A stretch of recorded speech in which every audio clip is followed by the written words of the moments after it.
வழி தவறிய ஆட்டுக்குட்டி தன் தாயை தேடி அலைந்தது. தாயை காணவில்லை. கிளைப்பு மிகுந்தது ஆட்டுக்குட்டிக்கு.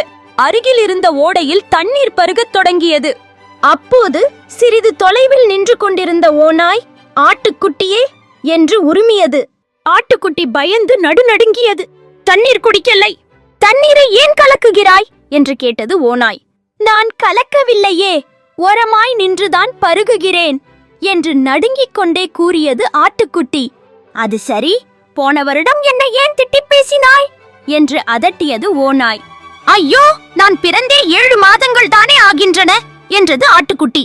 நீ திட்டவில்லை என்றால் உன் தாய் திட்டியிருக்கலாம் அல்லது உன் தந்தை திட்டியிருக்கலாம் என்றது ஓநாய். என் பெற்றோர் யாருக்குமே தீங்கு செய்ய மாட்டார்கள் என்று பணிவோடு கூறியது ஆட்டுக்குட்டி. இல்லை என்றால் உன் இனத்தார் எவரேனும் திட்டியிருக்கலாம். அது உனக்கு எப்படி தெரியும்?